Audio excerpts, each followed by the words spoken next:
Hello guys, ఎలా ఉన్నారు? ఈరోజు రెసిపీ వచ్చేసరికి ముస్లిం స్టైల్ మటన్ దమ్ బిర్యానీ అనమాట. మనందరు పెద్ద పండుగ వచ్చేస్తుంది కదా, దానికి ఎలాగో కనుమ అంటేనే ఫుడ్.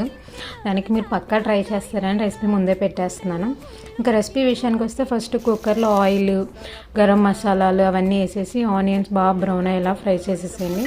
అల్లం తెల్లగడ్డ పేస్ట్, ఉప్పు, పసుపు అన్నీ వేసేసి ఇప్పుడు మటన్ పెద్దగా కట్ చేసుకున్న ముక్కలు బాగా వేసి మిక్స్ చేయండి. ఇంకా పెరుగు కలిపేసి మూత పెట్టేసింది. 5 విజిల్స్ రావాలి మటన్ బాగా ఉడకాలి. మెయిన్ రెసిపీ బిర్యానీకి వచ్చేద్దాము. బిర్యానీ కడాయి పెట్టేసి మంచిగా ఆయిల్ వేసి అండ్ ఇంకా చూపిస్తున్న బిర్యానీ స్పైసెస్ అన్నీ వేయాలి. అండ్ ఆనియన్స్ బాగా ఫ్రై అయిపోయాక కొంచెం తెల్లగడ్డ పేస్ట్, టొమాటోస్, పచ్చిమిర్చి అండ్ ఇంకా మనం ఆకులు వేస్తాం కదా, కొత్తిమీర, పుదీనా అవి వేసేసేయండి.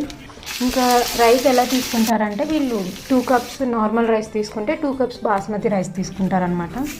ఇందాక వేసినవి అన్నీ వేగేలోపు మీరు రైస్ నీట్గా వాష్ చేసి పక్కన పెట్టుకోండి. అండ్ వాటర్ రేషియో వచ్చేసరికి నార్మల్ రైస్కి 1 కప్కి 2 కప్స్ వాటర్ పడుతుంది. బాస్మతి రైస్కి 1 కప్కి 1.5 కప్ వాటర్ పడుతుంది. మీరు అలా మెజర్ చేసుకొని వేసుకోండి.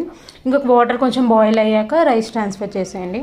ఇప్పుడు మనం ఇందాక ఉడకపెట్టాం కదా కుక్కర్లో మటన్ని తీసి దాంట్లో కొంచెం ఇందాక మనము మసాలా పేస్ట్ చేసుకున్నాము, కొబ్బరి, అల్లం తెల్లగడ్డ, గసగసాలు, కొన్ని బిర్యానీ స్పైసెస్ వేసి అదంతా వేసి కలపండి. మళ్ళీ కొంచెం కారము, మనకు కావాలంటే కొత్తిమీర, పుదీనా ఇవన్నీ వేసి నీట్గా మిక్స్ చేసేసి ఇంకా ఇందాక బిర్యానీ రెసిపీలో రైస్ ఉంది కదా, ఆ రైస్ ఉడుకు పడుతుంది అనగా ఈ గ్రేవీని ట్రాన్స్ఫర్ చేసేసి బాగా మిక్స్ చేసేసేయండి.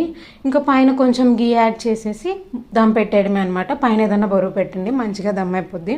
ఈ కనుమకు మీరు ఇది ఖచ్చితంగా ట్రై చేస్తారనుకుంటున్నాను. సేవ్ చేసి పెట్టుకోండి రీల్. కనుమ రోజే ట్రై చేసేసి నాకు కమెంట్ సెక్షన్లో చెప్పండి. Thank you for watching. Tata guys, waiting for your comments. Right.